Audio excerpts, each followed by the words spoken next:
Hello, thanks for joining us with the Crook County Foundation's What's Brewing online edition. My name is Brandy Ebner, the Executive Director of the Foundation, and with being unable to meet in person recently with our gathering restrictions in place, we wanted to bring some of our great What's Brewing topics to you virtually. So today I'm joined with Aaron Lazelle, who is the Crook County rep of the Central Oregon Trail Alliance. Hi, Aaron. Hey. And I don't know how many people know this, but May is Bike Month. So we're excited to talk a little bit about different options for getting out and riding your bike. Where can you go? What is possible to go do right now? We've been very fortunate in Oregon. I've got friends in other states who had a true quarantine order. Like they were not supposed to leave their homes, period. And in Oregon, a stay-home order, we can still leave. So, I've seen so many people out walking and biking and just kind of enjoying the fresh air. So you've been able to get out and bike some? A lot, actually. Yeah.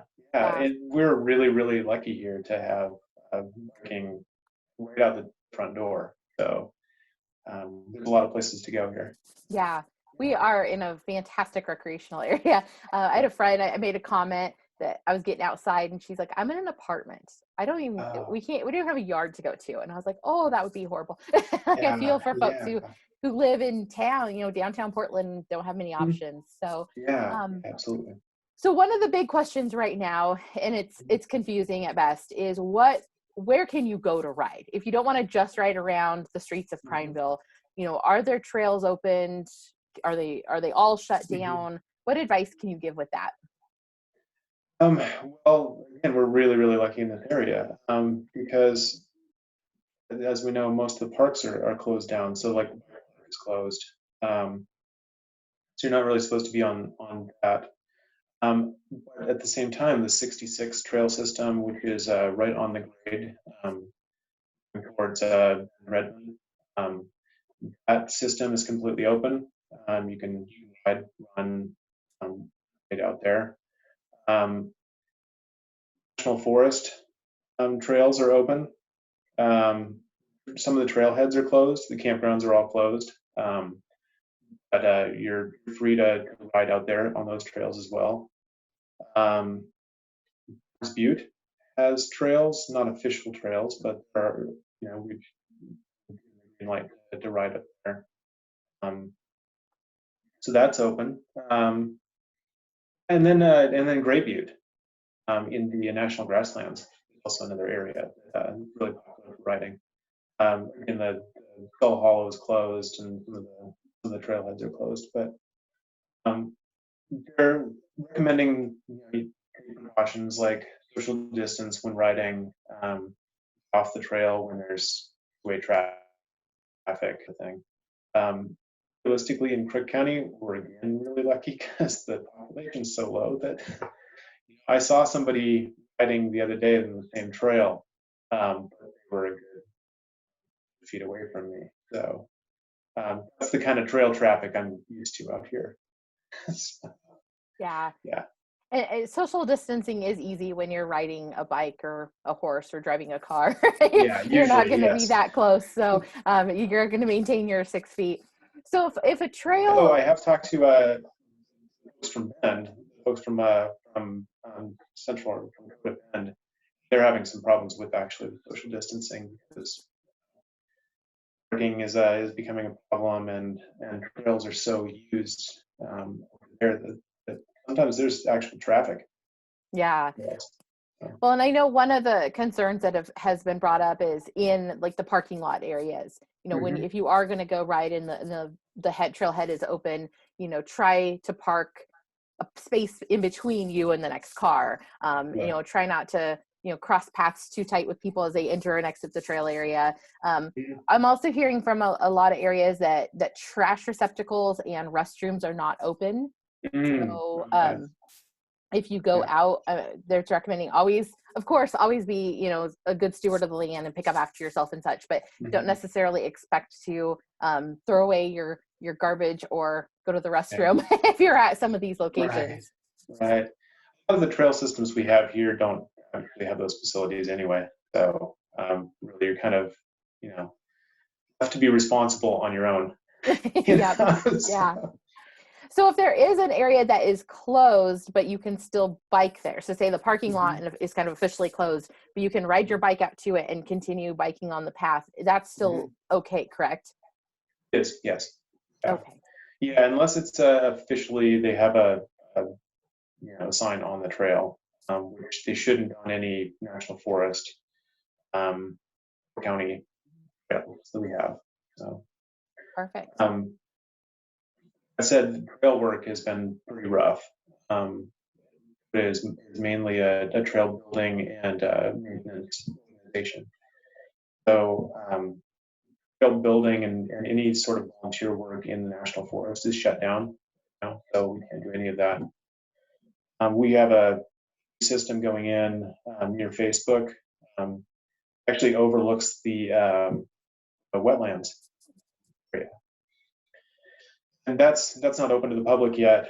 It's not finished, but having regular, up until this all started, having regular trail maintenance and building is up there. That's not happening anymore either. So, Yeah. Yeah, people forget that it takes a lot of volunteer hours to maintain all the trail systems throughout the state. And I know every user group that I'm aware of has volunteer parties and things and go out and really work on these. And people don't realize that without that, they're going to be unusable quickly. So yeah, it makes it absolutely. difficult. Mm-hmm. So what are some tips that you have? There's avid bike riders in town who get out and do this all the time, but then there's people like me who ride around my neighborhood on occasion. Say I've got time now, I could go out and ride more significantly. What kind of recommendations do you give for someone to go out? It's interesting because you're not alone in that. Actually, I've been talking to bike shops and they are really, really busy now. So that's been super exciting, actually, because we want so many people to, we're having a great time. Like, join us. So actually, here in Prineville, James Good is a fantastic resource. Go down to Good and talk to them. Like, they're very approachable. He's open. I think he's doing limited hours, so he's open from 10 to 2, and doesn't have anybody in the inside of the building. But he's got that huge area out front, and they'd love to send you in the right direction. And if you're looking at for a bike, I don't actually know how Craigslist and Facebook Marketplace are working right now, but that's a great way to get into a lower price bracket. He's got some fantastic stuff that's completely accessible too. If you go in with your riding level, if you're just on a bike or new to this whole thing, like they're glad to help and guide you in the right direction. Yeah, we are so lucky to have Good Bike here in Prineville. For years we needed a bike shop, and so I'm so glad they have one here. And I feel like at times it could seem kind of intimidating. They look like it's a pretty serious bike shop. It's for folks who really know what they're doing. But James and his staff are so amazing. You could go in there with a simple kid's bike, just needing a new tire, and he can help you with it. So they would also have maps and things, I would assume, and recommendations on trails and locations to go based on your ability level. Yeah, they do. And actually, COTA just built a kiosk for the front. That's outside. We don't have the maps up yet. I'm working on that. Hopefully next week. So we've just had all the GIS work done on them, so we should be getting up soon. Even if they're closed, you can just go look at the map, picture, and it'll give you the area to go. If you're looking to get out of town, like into the woods, into the Ochoco's or into the grasslands or anywhere else, Trail Forks, a fantastic app for trails. So, and it's free. You just download it on your phone. It'll give you rundowns. People post on it what the current trail conditions are, and it's very extensive. So it's a great way to do it. Yeah, there's so many great apps out there. Oh yeah, there's an app for everything, right? There is. I'm always surprised. So, yeah. And I would say, your best things, always just remember the basics. Tell someone where you're going. Yeah. Take your cell phone, even though it might not work the whole time, have it on you, give people an idea of when you might come back. So if something was to happen, they can at least say, it's 5:00 and he hasn't come back. We know where to start. Yeah. Of course, making sure you take, water and basic necessities with you too. Also, some basic safety gear. When road riding, a helmet. I mean, that's a good idea. Very good idea. Also, full fingered gloves. Something I wear all the time, especially out here. It's a little rocky, so. But you always put your hands down first. Good point. I was telling you before we started this call, I had a bike crash a couple weeks ago and I landed on a thistle with my hands. For about 5 days, I was still digging thistles out because I didn't have gloves on. Yeah, it happened. Yeah, you don't need anything fancy, like work gloves work. Yeah, just basics to get you going. So, so you mentioned COTA. Does their website is spelled out as COTAMTB.com. So it's a great resource. You're the local representative, so folks can get a hold of you if they have any questions or suggestions for trails and things. Yeah. Also, social media is actually even a better place to reach COTA. So Facebook, Instagram, that's actually a great place to get updates on trails and what the next step of hopefully reopening is. So in trail work. So we're very active on the platform. And COTA is a representative of multiple users throughout Central Oregon? It's mountain bike focused. Right, okay. So we do have some gravel trails that are not as technical or anything.